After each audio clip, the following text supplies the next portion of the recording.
Entró al banco con la ropa que hablaba de noches en la calle y una voz demasiado firme para su edad. Empujó la puerta sin pedir permiso. Dejó que la humedad y el olor a lluvia de la tarde se colaran con ella entre los pasillos impolutos. Y cuando llegó al mostrador, la sola presencia fue una interrupción. Todo silencio. Todo miradas que trataban de sostener la compostura del día a día. María apoyó la mano sobre el vidrio y, sin titubear, dijo en voz alta, como si anunciara un derecho incuestionable: «Quiero mi dinero. 10 millones». Hubo un segundo de incredulidad que sonó como risa contenida. La tarjeta que sostuvo entre los dedos parecía una burla contra su apariencia. Negra, acabada en brillo, con letras en relieve. Se veía fuera de lugar en aquella mano curtida. Se veía como una promesa que nadie esperaba que fuera cierta. La tarjeta rozó el vidrio con un golpe seco. La cámara invisible de la escena se acercó a las letras grabadas. María. Y debajo, un número que nadie pudo o quiso comprender en ese instante. La gerente, Rosana, era la personificación del protocolo. Traje perfectamente ajustado, reloj que no parecía intercambiar minutos por dudas. Sonrió primero con la seguridad de quien domina el espacio y luego dejó que la burla se hiciera audible, ese sonido que intenta convertir a otro en espectáculo. «¿Perdón?», dijo, como si fuera imposible que una niña pidiera tanto. Después añadió, sin esconder el desprecio: «¿Crees que esto es un circo?». Sus manos se apoyaron en el mostrador, y su risa, corta y afilada, rebotó en el mármol y en las miradas de quienes no sabían qué hacer. No fue una risa aislada. Algunos clientes rieron incómodos, otros murmuraron. Un guardia apartó a María con la intención de llevarla a la puerta, pero ella no se movió. Mantuvo la mirada fija en Rosana, como si esa mujer representara en ese momento no al manco, sino a todas las puertas cerradas que había encontrado hasta entonces. Y repitió, más baja, pero con la misma firmeza: «Quiero mi dinero. 10 millones». La escena se tensó en segundos. Los gestos del personal se hicieron mecánicos. Comunicaciones al walkie, una recepcionista intentando llamar a seguridad adicional. Dolores, la pasante de la tarde, estaba detrás del cristal, con la pantalla del sistema encendida y la taza de café medio fría al lado. Tenía esa mezcla de nervio y compromiso que tienen los que todavía creen que los procedimientos existen para algo más que cubrir culpas. Su mano tembló ligeramente al ver la tarjeta negra. El nombre grabado le parecía un acertijo. No podía explicar por qué la palabra María en aquel objeto le provocó una punzada en el pecho, pero la punzada estaba allí. En la cola, alguien susurró que la menor no era del barrio, que había llegado con un grupo de personas que pedían en las esquinas. Afuera, al ritmo de un rumor que no se veía pero ya se sentía, la gente se agrupaba en la vereda. Eran figuras conocidas para quienes vivían la ciudad desde la calle. Señores con abrigos remendados, mujeres con frazadas cruzadas al hombro, chicos con botines rotos y ojos de alerta. La presencia de la multitud era una tensión que prometía quebrarse en cualquier momento. En ese momento, después de que la gerencia extendiera su sonrisa cortante y dijera: «Esto no es un teatro», la cámara moral del lugar se inclinó hacia Dolores. Tenía órdenes precisas: verificar identidad, comprobar titularidad, chequear saldo. Si el sistema decía que la cuenta tenía fondos, debía llamar al superior para autorizar una entrega por encima de determinado límite. Si no, debía negar. Pero los procedimientos no estaban pensados para una niña que sostenía una tarjeta Black en medio de un recibidor lleno de escombros humanos. Los procedimientos no tenían la palabra urgencia con nombre propio. Dolores la miró y vio algo que no era espectáculo ni anécdota. Vio una determinación que no cabía en las explicaciones sencillas. Sintió el corazón un poco más rápido. Se acordó de su abuela, de una enfermera que una vez le dijo que mirar de frente a quien sufre ya es el principio de la ayuda. Pescó la tarjeta que María dejó sobre el vidrio y con dedos que querían ser profesionales, la deslizó por el lector de seguridad. «¿Qué crees que estás haciendo?», preguntó Rosana, con el filo del mando en la voz. «No manipules cuentas sin autorización». Dolores tragó. En la pantalla, las líneas de texto comenzaron a desplegarse como un juego de ajedrez. Identificación en proceso, verificación de titularidad, consulta de límites. La palabra saldo apareció transida de frialdad, una cifra que para algunos sería abstracción, y para otros la diferencia entre la vida y la muerte. El sistema tardó unos segundos, que para Dolores parecieron horas. Mientras tanto, en la calle, la verdad se iba tensando como cuerda de arco. María no estaba sola fuera del banco. Varios de sus cercanos esperaban a su puerta de acceso con la mezcla de paciencia y ansiedad que han aprendido los que no pueden permitirse la prisa. Entre ellos estaba Arturo, que caminaba con una muleta y una venda en la sien, el rostro aún marcando la violencia de la noche anterior, pero con ese brillo en los ojos que tienen los que no renuncian a proteger a los suyos. Allí también estaba Malú, sentada sobre una manta, con la mano sobre el pecho como quien intenta contener algo que no se puede sujetar con palabras. Su respiración era más corta, más ruidosa. Cada bocanada sonaba como un recordatorio urgente. María había venido al banco con esa única misión, porque en la plaza, esa mañana, lo habían decidido entre todos. El dinero no era para comprar vestidos ni para pagar deudas personales. Era para cubrir lo imprescindible. Una ambulancia que pudiera llevar a Malú al hospital sin pasar por la vergüenza de las largas filas. Medicamentos que requerían receta y que ninguna promesa de caridad le aseguraba. Y un techo temporal para quien no podía dormir en la calle sin que el frío la consumiera. Además de eso, había una deuda que el grupo sentía. La dignidad perdida de una anciana que la semana anterior había muerto en la acera por falta de atención. Era una acumulación de urgencias que no se resolvía con palabras, sino con cifras, con acceso, con la posibilidad de actuar. Por eso María sostenía la tarjeta y pronunciaba el número con la certeza de quien había decidido no esperar más. El recuerdo de lo que había pasado 2 días antes era todavía demasiado fresco en la memoria de María.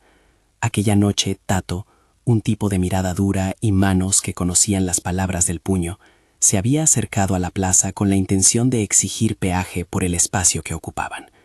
Tato había golpeado, amenazado y encendido miedo en quienes no tenían otro sustento que la noche.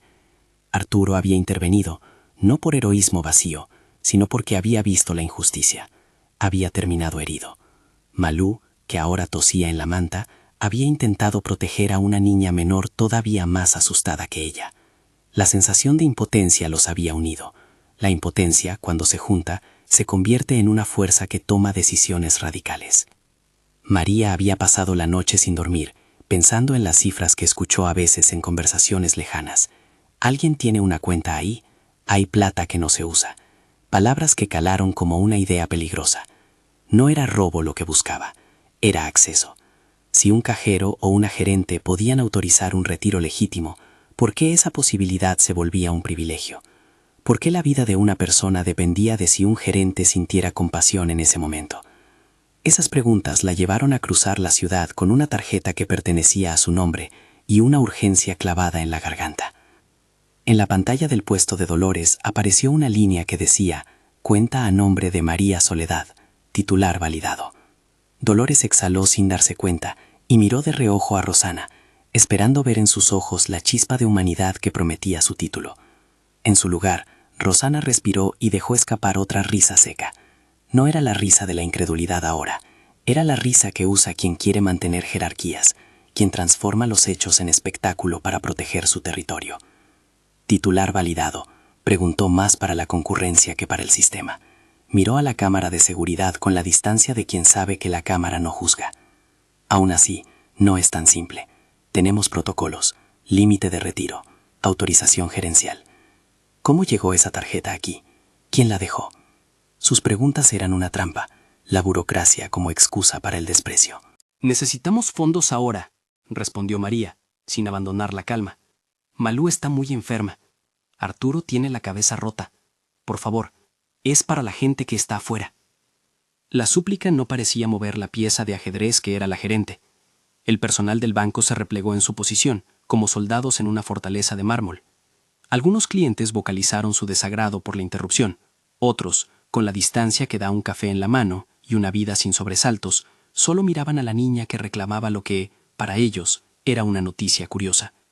En la vereda, el murmullo se convirtió en empujón. Un hombre mayor, delgado y con bufanda, intentó entrar por la puerta lateral para preguntar si podían hacer algo. Un guardia lo detuvo y tiró de su brazo con brusquedad. La mano del viejo chocó con el escalón y su cuerpo perdió el equilibrio. Una mujer que estaba delante de la fila tropezó y cayó, golpeándose la rodilla. Un niño que estaba junto a la puerta empezó a llorar. El ruido creció. Voces, azos, una puerta que se abrió y cerró con violencia. Dolores sintió que el corazón le golpeaba en la garganta. La pantalla frente a ella seguía mostrando una línea interminable de confirmación. Cuenta validada. Fondos disponibles. La cifra parpadeó. El número que para María significaba la posibilidad de salvar a alguien, para la economía del banco era solo un registro que podía moverse con la firma adecuada. El sistema contemplaba la posibilidad de retirar efectivo en ventanilla, pero por montos altos se requería la presencia del responsable del sucursal o, en su defecto, una autorización que tardaba. Había otra alternativa, más lenta, transferir a cuenta del hospital o a una clínica con convenio, pero la espera podía ser peligrosa para Malú. Dolores conocía las dos opciones. Su formación le decía que debía ceñirse al reglamento. Su humanidad le decía otra cosa. Un cliente, el primero en romper el hielo, se acercó con un tono paternal y dijo: «No creo que la chica tenga 10 millones en la cuenta. Debe ser error». La palabra error sonó como sentencia. María no contestó. Se limitó a observar a la gente con la impasibilidad de quien ha aprendido que las palabras ajenas son poco más que aire. Su mirada, sin embargo, se ablandó un instante cuando vio a Arturo apoyado en la pared, con la hemorragia del golpe que aún se asomaba por la venda. Lo que sostenía a María no era la arrogancia de un capricho, sino la responsabilidad hacia su gente, hacia esa vecindad de marginalidad que la había hecho responsable por la vida de los otros. El guardia que había empujado al anciano volvía con un ademán de molestia y un walkie que chisporrapeaba órdenes. Rosana se acercó al puesto de Dolores con pasos calculados, como quien sabe que la escena demanda una decisión. «Dolores», dijo en un tono que mezclaba reproche y cálculo, «lo que hagas, hazlo con cuidado. No podemos entregar grandes sumas así. Llama a Seguridad Central. Solicita la verificación en la sede». No es nuestra responsabilidad solucionar dramas sociales. Dolores pensó en la anciana que había muerto en la plaza, en el nombre que se le había dado en esa esquina, la señora que nadie atendió. Pensó en Malú, en Arturo, en el aullido que su voz contenía esa mañana cuando la tos la sacudió. Pensó en la diferencia entre unos minutos y una vida que se decide por la demora de un protocolo. Las instrucciones la empujaban en una dirección. La visión del cuerpo vulnerable en la calle la empujaba en la otra. En la pantalla, un mensaje de confirmación pedía la firma del gerente para la entrega. El cursor parpadeó, expectante. Dolores tuvo la sensación física de que todo el banco contenía la respiración. Los murmullos se transformaron en una especie de oleaje. Algunos de indignación, otros de morbo, algunos pocos de solidaridad. Una mujer en la fila sostuvo la mirada de María y con discreción le tocó la manga en señal de aliento. Ese pequeño gesto, invisible para la gerencia, fue un recordatorio de que las fronteras entre ellos y nosotros no eran tan rígidas como querían creer. María repitió la frase que ya se estaba convirtiendo en lema y aguijón. «Quiero mi dinero. 10 millones». No gritó, simplemente la pronunció con una calma que asustó a algunos y conmovió a otros. La palabra mío no sonaba como egoísmo, sonaba como la reivindicación de algo legítimo. Y en aquel momento, para muchos presentes, la pregunta se hizo inevitable. ¿Qué harías tú si una niña se presentara y pidiera con esa autoridad lo que necesitaba?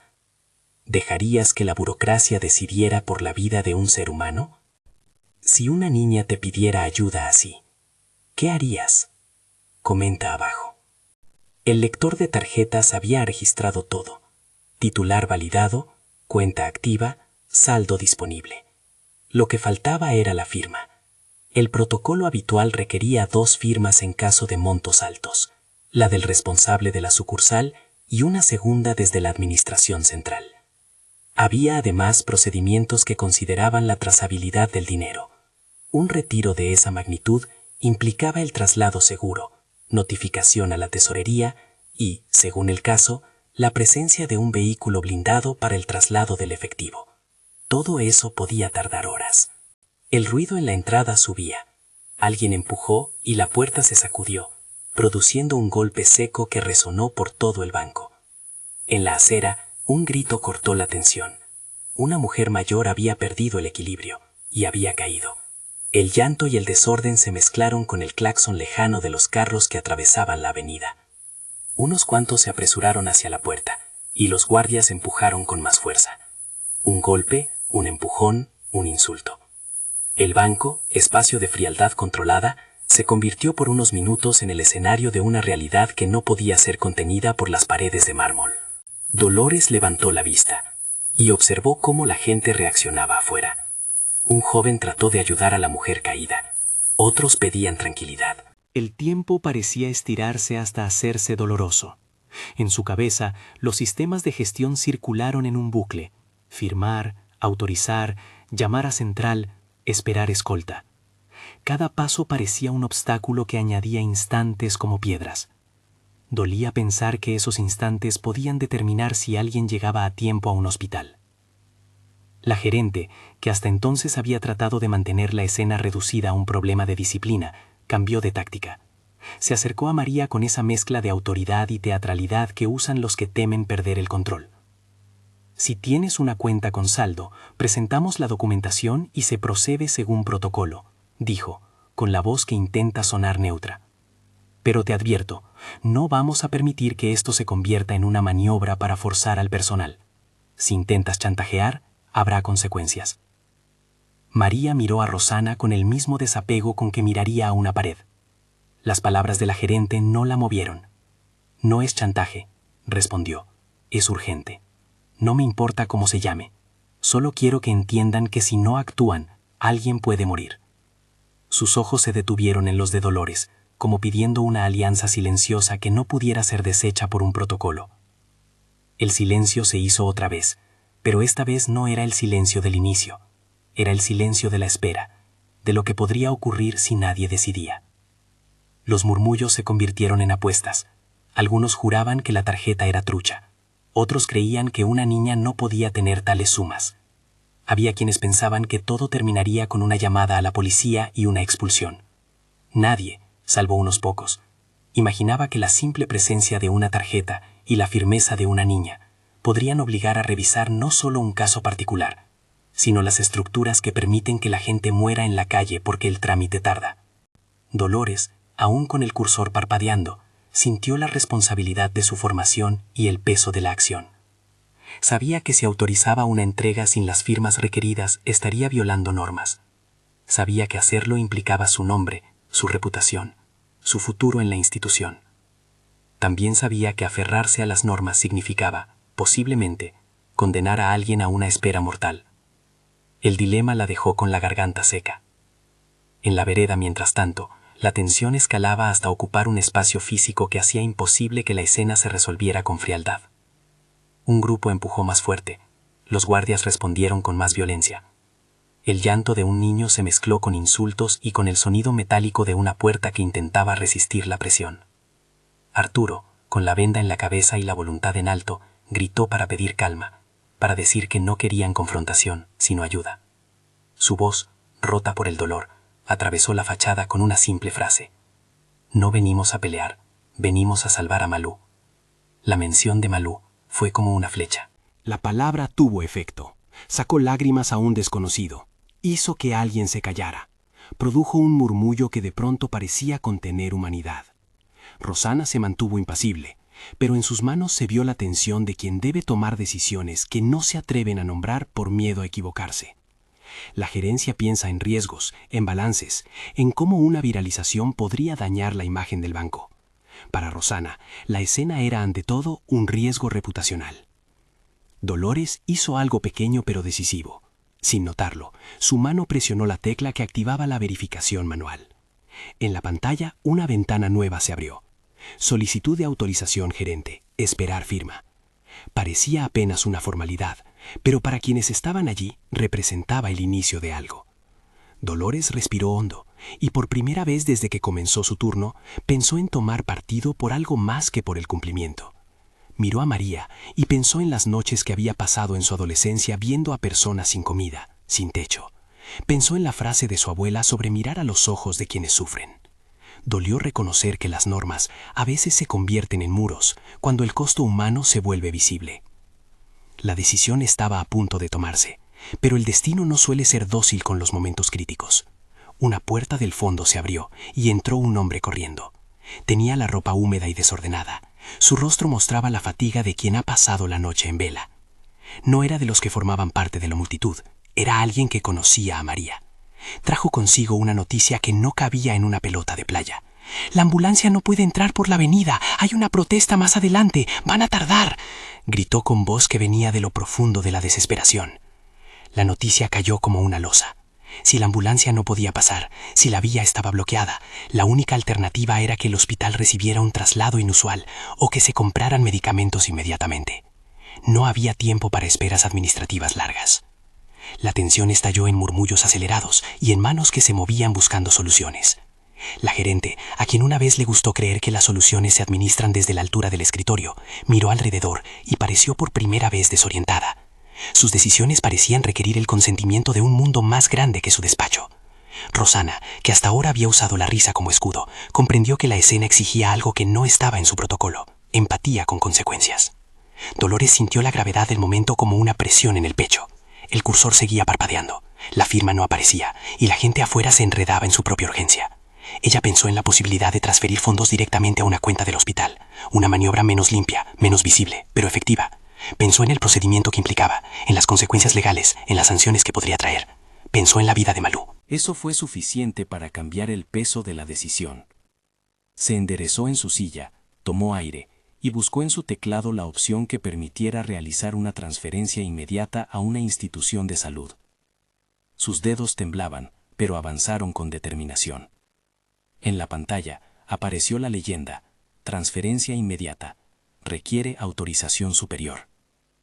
A su lado, Rosana ya había comenzado a ordenar. Que traigan al responsable de seguridad. Que llamen a Central. Nadie sale de aquí sin saber qué pasó. Pero en la puerta, una nueva tensión creció. Alguien gritó que la señora caída se había desmayado. El ruido subió como ola. Una mujer en la fila comenzó a clamar porque la dejaran pasar con una manta y un termo caliente. Arturo, desesperado, miró a Dolores y a la puerta de la gerencia, como buscando una última palabra. María, en silencio, mantuvo la tarjeta apretada, esperando que la humanidad que a veces se esconde detrás de nombres y protocolos aflorara. La pantalla de Dolores parpadeó otra vez y mostró una línea que parecía un latido. Esperando autorización de gerente. Sus ojos se encontraron con los de Rosana por un instante. En esos segundos, entre el parpadeo de la pantalla y el grito de alguien afuera, se leyó algo como la posibilidad de un quiebre. ¿Quién daría ese paso? La gerente que se reía, protectora de su torre de mármol, o una joven pasante que había visto demasiado y no quería mirar hacia otro lado. Un golpe seco en la puerta hizo que todos giraran al mismo tiempo. Alguien empujó con fuerza desde afuera y la cadena de seguridad se sacudió. Un paramédico, con chaleco reflectante, logró entrar apresurado, rogando que se hiciera un hueco para sacar a la mujer caída. La escena adquirió la urgencia que los protocolos pretenden evitar y que la humanidad termina imponiendo. En el trajín, un teléfono sonó en la oficina de Rosana. Ella lo atendió con la boca apretada. Escuchó y su rostro perdió un poco de su color habitual. Dolores, con el pecho palpitando, movió la mano hacia el botón que podría, en teoría, activar una transferencia parcial o activar un llamado a la tesorería para disponer efectivo. Tenía la opción de empezar un proceso que, aunque irregular, permitiría que la gente obtuviera medicinas y fuesen atendidos. Tenía a su disposición la posibilidad de inclinar la balanza hacia la vida y no hacia la tranquilidad administrativa.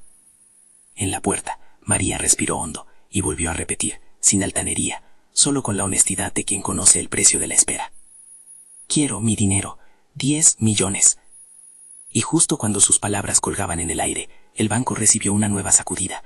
Una voz desde la calle gritó con claridad una advertencia que hizo a todos perder de vista su propio guión. La voz dijo un nombre que nadie por ahora supo interpretar, y la tensión prometió transformarse en algo irreparable, si las decisiones seguían retrasándose. La voz que había llegado como un nombre desde la calle fue la que rompió la tensión congelada en el banco. «Moazir». Fue un grito que traía la aspereza de la ciudad, pero también la esperanza contenida de alguien que, por instinto, había buscado la figura que podía mover montañas por una sola llamada. La puerta principal se abrió de nuevo, y detrás del vidrio apareció una figura que los ojos del mostrador reconocieron de inmediato. El dueño del banco, grandote en su presencia, con la corbata desajustada por el paso rápido, la cara marcada por los años de decisiones y la piel curtida por la exposición pública. Un séquito pequeño lo acompañaba. Un par de asistentes, un jefe de seguridad y el rumor de que la central había recibido llamada tras llamada. Al entrar, Moazir miró la escena con la calma de quien puede comprar silencio, pero no puede comprar certezas. Vio a Rosana, el rostro impecable, los hombros tensos. Vio a Dolores, con la mirada encendida. Vio a guardias que parecían buscar la manera de transformar el tumulto en rutina. Pero fue un objeto, cargado de una contradicción simple, lo que le atrapó. Una tarjeta negra, depositada sobre el mostrador como una demanda inapelable, con un nombre en relieve que, por un instante, pareció detener el aire. María, decía la placa. Moazir entrecerró los ojos y antes de que el protocolo lo reclamase, el tiempo le devolvió una memoria que él mismo había olvidado albergar. Los murmullos se callaron un poco cuando la figura del dueño se hizo presente. Algunos clientes respiraron como quien vuelve a la realidad. Otros se inclinaron por mera deferencia. Moazir avanzó hasta quedar frente a la escena y, sin levantar la voz, preguntó: ¿Qué pasa aquí? Su tono no era dominante, era inquisitivo, la voz de alguien que quería entender. Rosana, aferrada a su posición, tomó la ventaja de la formalidad. Señor, una menor ha presentado una tarjeta con su nombre. El sistema indica titular validado y saldo disponible, pero los montos exceden el límite de ventanilla. Hicimos la verificación de rutina, pero requerimos autorización superior. Moazir movió la mano con gesto de quien busca orden, y sin prisa miró la tarjeta que María sostenía. Los retratos que el tiempo guarda en la memoria no siempre vienen con fecha, pero a veces la mirada de un rostro conocido aparece donde menos se espera. Moazir sintió un vuelco. La niña que pedía con la serenidad que solo tienen los que han aprendido a no esperar indulgencia, le resultó extrañamente familiar. Había en sus ojos una mezcla de certeza y cansancio que dejó una sombra en el dueño del banco. María, dijo él, más para sí que para los demás, y la palabra cayó como una llave que abría una puerta cerrada años atrás. Dolores, que había estado a punto de accionar una transferencia irregular, aprovechó el silencio para mostrar la pantalla. El texto era simple y contundente. Cuenta a nombre de María Soledad. Fondos disponibles. 10 millones. La cifra parpadeaba con la frialdad de un dato contable, pero para los que estaban allí ofrecía una posibilidad concreta.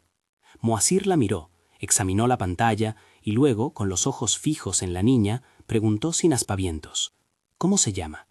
María, con la claridad de quien ha venido con un propósito, respondió: María Soledad. Algo en la manera de pronunciar ese apellido hizo que Moazir tragara en seco. No era solo un nombre, era una historia no contada. Su reacción fue breve y humana, una mezcla de incredulidad y remordimiento. Hubo quienes dijeron después que en su cara se leyó la culpa de los años de distancia y otros que vieron en su frente la sorpresa de quien se encuentra con una posibilidad de enmendar.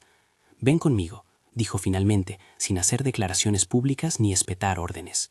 Su autoridad era la presencia, no la lectura en voz alta. Rosana frunció el ceño. La aparición de Moazir había cambiado la geometría del poder en el salón. Ser dueño y ver la escena no era lo mismo que delegar desde una oficina. La responsabilidad ahora pisaba los zapatos del que mandaba.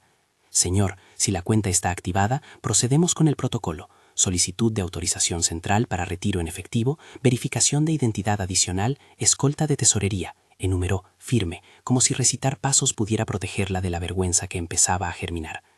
Moazir, sin atender a la lista, se inclinó apenas y miró a la niña a los ojos. Era una mirada curtida por la falta de consuelo, pero también poseía una autoridad que raramente se reconoce en alguien de 12 años. «¿Eres tú la titular?», preguntó. «Sí», contestó ella. ¿Y por qué 10 millones?, preguntó él, con la calma de quien necesita entender los hechos antes de interpretar las intenciones. María no titubeó. Para la gente que vive afuera, para traer a Malú a un hospital, para pagar lo que hace falta, no es para mí sola. La claridad de la réplica dejó un silencio nuevo. Dolores, con la pantalla aún mostrando la confirmación, explicó en voz baja el entramado técnico. La cuenta existe, la tarjeta es válida, los fondos aparecen disponibles y, por razones de seguridad, la entrega en ventanilla de ese monto requiere autorización gerencial e itinerario seguro. Pero había una variable que los protocolos no medían: la urgencia médica, la imposibilidad de esperar escolta o traslado cuando la vida de alguien pende de minutos. Moacir escuchó todo y sintió la presión externa de su imagen pública y la presión interna de una deuda afectiva que no había vagado. Lo que ocurrió en los segundos siguientes tenía la rotundidad de quienes deben tomar una decisión en un límite. Mandó traer una mesa pequeña y una silla. Su gesto, más que una orden, fue una invitación. Sentó a María frente a él, como quien instala una verdad a la luz del día. Dime lo que hace falta, de a poco. La niña habló con la misma serenidad que traía desde el inicio. Urgencias médicas, medicamentos, transporte. Después, con la voz que se le venía aflojando, dijo que había un plan más amplio en la plaza. Un albergue improvisado, niños sin acceso a la escuela, ancianos que habían quedado sin nadie. El dueño del banco escuchó, y los matices en su cara variaron. Incredulidad, escozor, luego la decisión. Miró a Rosana, que buscaba en el encuentro la manera de restituir su autoridad, y tomó una determinación tajante que en el ambiente bancario suena como una novedad. Autorizaré el retiro. El silencio que vino después fue de estupefacción. Las bocas se abrieron y las miradas cambiaron de azar a certeza. Rosana, incapaz de aceptar el salto de la jerarquía, protestó. No puede autorizarse un retiro así sin... Moacir la interrumpió, con la voz firme que solo la edad y la conciencia pueden otorgar. No necesito que me recuerde el protocolo. Llamen a tesorería y dispongan lo necesario, y que se haga con transparencia. Los guardias miraron entre sí, un poco desconcertados. De la calle se escuchó un murmullo que parecía aliviarse. Afuera, las voces se volvieron expectantes, como ante la promesa de una tregua. Dolorosa y rápida, la maquinaria administrativa se puso en marcha. Llamadas a central, comunicación con la tesorería, solicitud de escolta. El banco no iba a entregar 10 millones a cualquiera sin las medidas de seguridad pertinentes, pero había formas legales de acelerar procesos cuando la cúpula lo ordenaba. Moacir, además, pidió que se dispusieran fondos líquidos suficientes para comprar medicamentos y abonar servicios inmediatos, mientras se tramita el resto. No quería que las formalidades fueran excusa para la espera. Rosana, aturdida por la pérdida de control, trató de mantenerse firme en su retórica de cumplimiento. Aún así, la sala estaba cambiada. La risa con la que había recibido a María se había convertido en un eco que sonaba mal, y quienes la habían acompañado en el desprecio sintieron que el piso se volvía movedizo. Dolores, en cambio, respiró con alivio, como si la posibilidad de hacer algo se abriese de golpe frente a ella. Antes de que el efectivo saliera, sin embargo, hubo una escena que nadie olvidaría. Moacir habló con la niña en voz baja y le preguntó a María sobre su familia, sobre el porqué de su ausencia en la ciudad decente donde él había pasado años. La historia que ella contó, breve, sin adornos, le devolvió imágenes de un pasado que Moacir no había querido mirar. Hijos perdidos de vista, promesas incumplidas, la vida dura que se abre como grieta donde alguien decide no mirar. Hubo culpa, sí, pero lo que siguió no fue un acto teatral de redención pública. Fue la toma de responsabilidad por un vacío que había dejado una huella real. La tesorería dispuso el efectivo en paquetes claros y numerados. La escolta permaneció visible como una garantía. No hubo tragedia ni espectáculo en la entrega. Fue un trámite oficial que se volvió humano. Dolores acompañó a María hasta el lado de afuera y con la ayuda de Arturo y un par de vecinos se acordó la logística inmediata. Una ambulancia fue gestionada a nombre del banco y un vehículo particular del director de filantropía fue habilitado para transportar medicinas y personal. La gente de la plaza, que hasta entonces había sido una sombra en las aceras, se movilizó con organización propia. Algunos cargaron mantas, otros organizaron a Malú para llevarla al vehículo con cuidado. Antes de que la ambulancia partiera, en la puerta, Rosana tuvo un gesto para todos. Intentó leer una nota de procedimiento para justificar su actitud anterior, pero la mirada de Moacir la cruzó como quien juzga con la severidad de la historia. Lo importante ahora es salvar a la gente, dijo él, y su voz apagó cualquier argumento que quisiera salvar el decorado de su autoridad. La gerente entendió por fin que la escena la estaba exponiendo a consecuencias mayores que una corrección interna. Los rostros del personal empezaron a mirar a la gerencia de otra forma. La ambulancia se fue con Malú y algunas medicinas. Arturo, con la venda en la frente, subió para acompañarla. Su postura, todavía rígida por el dolor, estaba ceñida por la determinación. La multitud, que había estado al borde de una explosión, se calmó como si la vida hubiese ganado unos segundos de tregua. La historia de ese día no terminó en el banco, era apenas el inicio de una disputa más larga, una pelea por la dignidad que no se resuelve con un solo gesto extraordinario, pero que puede germinar desde una suma concreta. En la sala de reuniones que siguió, Moacir convocó a un diálogo inmediato. La prensa local, algunos representantes de organizaciones sociales y miembros de la junta directiva aparecieron en un acto improvisado. No fue un comunicado vacío. Moacir explicó que los fondos entregados ese día serían la primera parte de un plan urgente de intervención para la población callejera de la zona. Había en sus palabras la mezcla de pragmatismo y la ironía de quien entiende que un banco, capaz de mover millones, también puede decidir invertir en la vida, no como filantropía tibia, sino como responsabilidad social. Prometió transparencia y auditorías y ordenó la creación de una cuenta fiduciaria que administrara los recursos de manera que no se hicieran depender del capricho. Esa noche, en la plaza, la ambulancia dejó a Malú en un hospital público que había recibido instrucciones para priorizar su atención.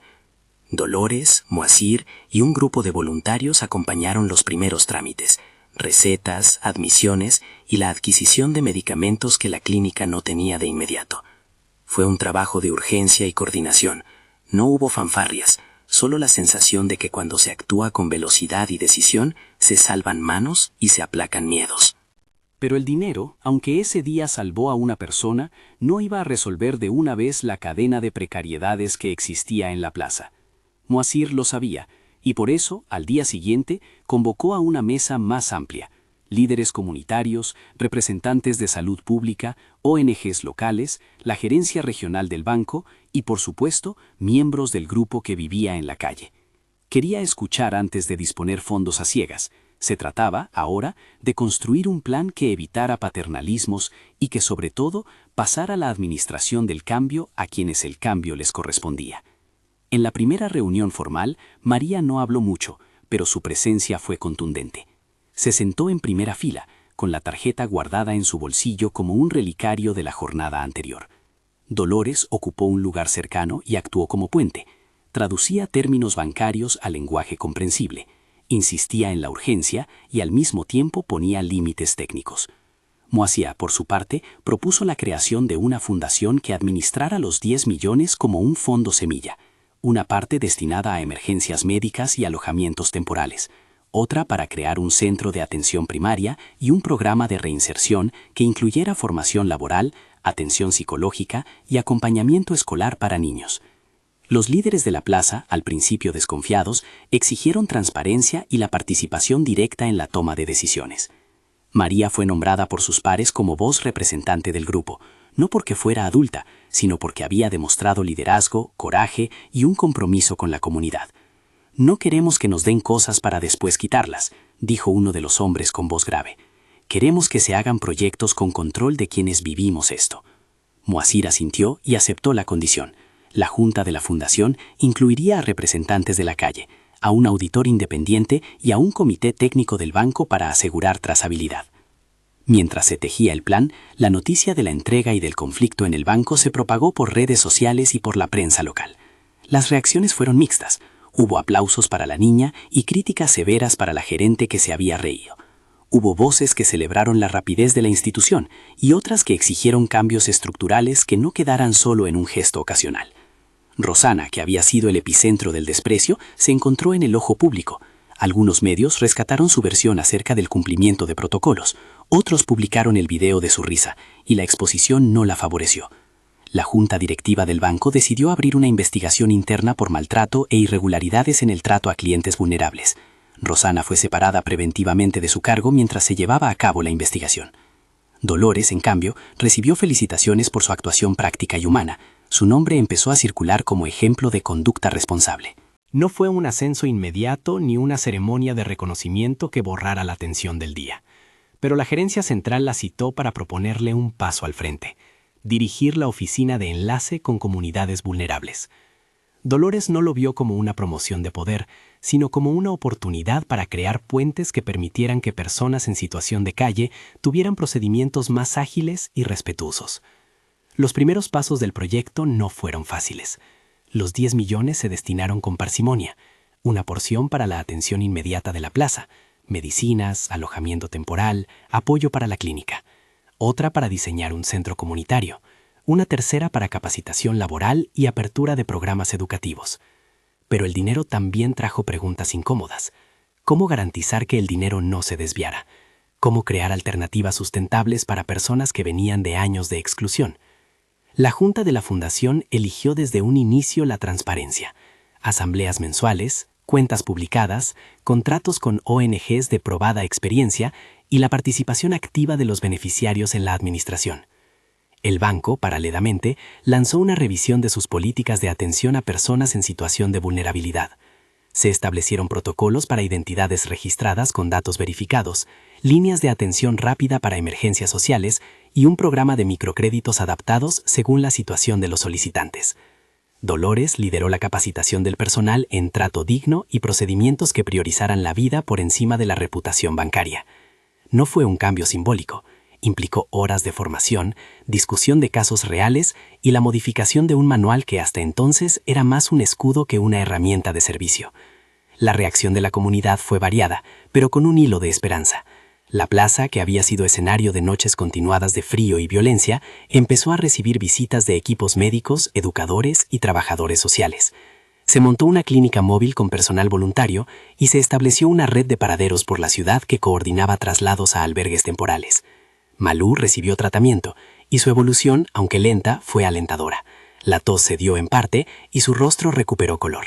Arturo, sometido a una valoración más completa, inició rehabilitación y se convirtió en ejemplo de que la recuperación era posible con atención sostenida. No todo fue fácil ni lineal. Hubo días en que los recursos parecían insuficientes y los reclamos se volvieron tensos. Hubo desconfianza hacia la administración de la fundación y temores a que el dinero se agotara sin resultados sostenibles. En esos momentos, la comunidad se organizó en asambleas, cuestionó contratos y pidió informes. María, que había comenzado como una niña que pedía con fuerza, creció en su papel de representante, aprendió a leer balances, a exigir transparencia y a hablar frente a cámaras con la potencia de quien sabe que su voz representa vidas. El banco, por su parte, afrontó el escrutinio público con cambios que no todos celebraron. Algunos accionistas consideraron que el accionar de Moacir podría afectar la imagen y las ganancias. Otros vieron en la respuesta institucional una oportunidad de modernizar el enfoque social y reputacional del negocio. Moacir, cuya decisión de intervenir había sido cuestionada por algunos, defendió la iniciativa como una obligación moral y una inversión en el tejido social que sostendría a la ciudad en el largo plazo. No es caridad, dijo en una entrevista, es responsabilidad. Si las personas caen, la ciudad entera se tambalea. Los bancos no son islas. Mientras las piezas se acomodaban, la vida cotidiana empezó a cambiar. Se abrió un pequeño albergue con atención básica y educación nocturna para adultos, se firmaron convenios con talleres locales para ofrecer prácticas laborales, se puso en marcha un programa de acompañamiento a niños en edad escolar para que no quedaran fuera del sistema educativo por falta de documentación o condiciones familiares. María asistía a las reuniones, se ocupaba de las relaciones entre la plaza y los profesionales y en las tardes enseñaba a los más pequeños a escribir su nombre en papeles limpios. No se convirtió en salvadora, simplemente se implicó en la gestión que le había tocado liderar. El cambio institucional también dejó consecuencias personales. Rosana fue despedida por abuso de poder y mala praxis en el trato a clientes vulnerables. Su salida fue acompañada por una comunicación interna que enfatizaba la necesidad de respeto y empatía en el trato. No fue un castigo terminado en la humillación pública. La empresa ofreció un proceso de evaluación y asistencia laboral para su transición, aunque varios criticaron que las sanciones no bastaban para reparar el daño moral infligido.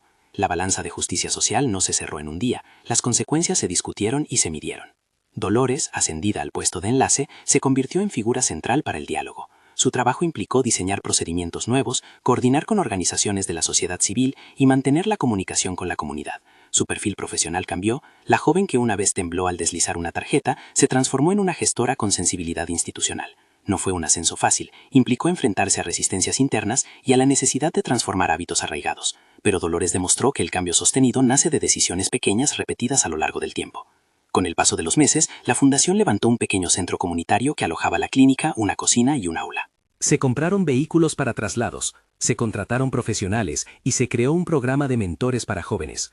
La comunidad, que inicialmente había mirado con desconfianza, empezó a ver resultados tangibles. Niñas que retomaron la escuela, hombres que encontraron contratos temporales, ancianos que recibían atención domiciliaria. Los 10 millones no fueron una bala mágica, fueron, sin embargo, la chispa que permitió encender una maquinaria colaborativa. La figura de María, ese día que irrumpió en el banco, se volvió un símbolo discreto de liderazgo. No se buscó la fama, su objetivo era convertir la urgencia en un proceso organizado. Conoció el peso de la representación. A veces la exigencia popular la exponía a malos entendidos, pero también la fortaleció. Aprendió a negociar con profesionales, a mediar en conflictos y a recordar cada mañana por qué había pedido lo que pidió, no por riqueza, sino por dignidad. Hubo episodios que demostraron la complejidad del cambio, intentos de terceros por cooptar la fundación, problemas administrativos y la necesidad de gestionar expectativas entre quienes esperaban resultados inmediatos. La Junta respondió con medidas, auditorías periódicas, transparencia total en la rendición de cuentas y la creación de comités mixtos, donde beneficiarios y técnicos compartían la toma de decisiones. Ese modelo de control social fue, con el tiempo, el verdadero legado del dinero, no tanto la cifra entregada, sino la forma en que su uso fue regulado y vigilado. En paralelo, la ciudad también observó el fenómeno. Surgieron donaciones de vecinas y vecinos con pequeños gestos, ropa, alimentos, tiempo. Un taller local se ofreció a dar formación gratuita. Una escuela aceptó a niños que durante años habían quedado fuera. La iniciativa se volvió un lugar de encuentro, donde antiguos prejuicios empezaron a confrontarse con realidades humanas. Algunos empleos se generaron, no todos estables, pero representaron la posibilidad de reconectar con un sistema laboral que antes parecía inaccesible. La obra no estuvo exenta de dolor. Malú, aunque mejoró, quedó con secuelas que requerirían atención prolongada. Arturo recuperó movilidad, pero con procesos de rehabilitación que durarían meses. Hubo despedidas en la plaza, historias antiguas que no se recuperan de inmediato y personas que no quisieron o no pudieron incorporarse a los programas. Los logros se celebraron con humildad, no como triunfos absolutos, sino como pasos que abren ventanas. En medio de todo eso, hubo un acto simbólico que la ciudad recordó. Un año después, el banco y la fundación inauguraron el centro comunitario con un corte de cinta sencillo. No hubo pompa excesiva, se evitó el show. María estuvo presente, ahora con el pelo más corto, con la mirada un poco menos dura y con la serenidad de quien sabe que lo conseguido es apenas un comienzo. Dolores habló sobre protocolos y sobre la necesidad de humanizar la atención financiera. Moacir, con la voz más contenida, habló sobre la responsabilidad empresarial. Cuando llegó el turno de María, subió frente a la gente y sin grandilocuencias dijo: «Lo que pedí fue lo que hacía falta para que alguien respirara un poco más. Quiero que esto sirva para que quienes vienen después no tengan que pedir lo mismo con la urgencia que tuve yo». El banco, por su parte, incorporó políticas que obligaban a los colaboradores a pasar por cursos de atención digna y a reportar casos sociales de urgencia con vías rápidas de resolución. No fue suficiente para eliminar las desigualdades, pero sí representó una mejora de acceso a mecanismos que hasta entonces solo funcionaban para quienes ya tenían derechos consolidados. Con el tiempo, los 10 millones se convirtieron en más que números, fueron capital semilla, generaron coincidencias, permitieron convenios de salud y educación, y sobre todo, cambiaron la narrativa de esa plaza.